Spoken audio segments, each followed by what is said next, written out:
কেউ যদি বলে যে এই দেশটা কারো বাপের না, আমার গায়ে খুব লাগে। এই কারণে, এই দেশটা যদি আমার বাপের না হতো, এই দেশটা আমার হতো না।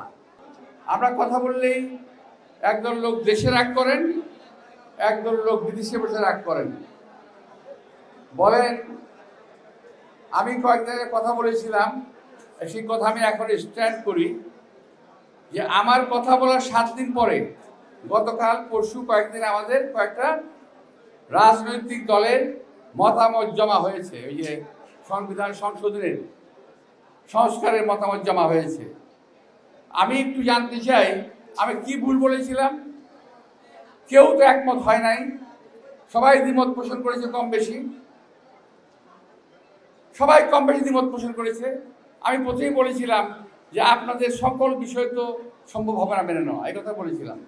এর পরিপ্রেক্ষিতে আমার জ্ঞাতি গোষ্ঠী তুলে গালিগালাজ করেছে এক ভদ্রলোক। বলেছে মির্জা আব্বাস সাহেবরা যখন ক্ষমতায় যাবেন তখন ওরা সব চেঞ্জ করে দেবেন, যা আমি বলি নাই। এই কথা বলার পরে বলেছে, আমি দুঃখিত মাননীয় চেয়ারম্যান সাহেব, আমাকে কথা জবাব দিতেই হচ্ছে, কারণ আমি মুক্তিযুদ্ধ করেছি।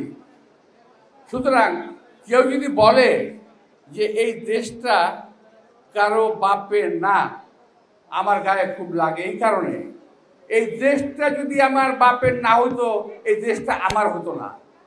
এই দেশটা যদি আমার দাদার না হতো, এই দেশটা আমার বাপের হতো না। এই দেশটা যদি আমার দাদার বাপের না হতো, এই দেশটা আমার হতো না। এই দেশটা যদি আমার না হতো, আমার বাপের না হতো, আমার ছেলের দেশ হতো না, আমার নাতির দেশ হতো না। সুতরাং এই কথা যারা বলেন, কথা সাবধানে বলবেন। যারা বলেন যে দেশটা কারো বাপের না, আমি বলতে চাই এই দেশটা সকলের বাপের দেশ। সেই জন্য এই দেশটা আমাদের দেশ। আমার দেশের জন্য আমি যুদ্ধ করেছি, লড়াই করেছি, আরও লড়ব। শেষ কথা বলে চলে যাই, আরও লড়বো এই কারণে বললাম যে আজকে দেশের মধ্যে যে অবস্থা হচ্ছে, আমরা সকলেই অত্যন্ত আন্তরিকতার সঙ্গে সংস্কারের কাগজপত্র জমা দিয়েছি, পরীক্ষা নিরীক্ষা করে। এখন এই সরকারকে বলতে চাই, যে এই সংস্কার করে যাচ্ছেন, এটা এখনো দেশের লোক দেখে নাই।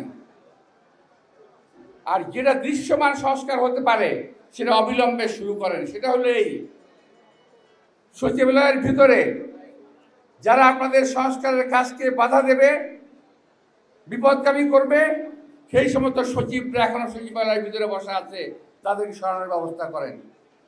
প্রশাসনের প্রতিটি রন্ধ্রে রন্ধ্রে আজকে ওই যে ডিএনএ টেস্ট করে চাকরি দেওয়া হয়েছিল, আপনাদের মনে আছে?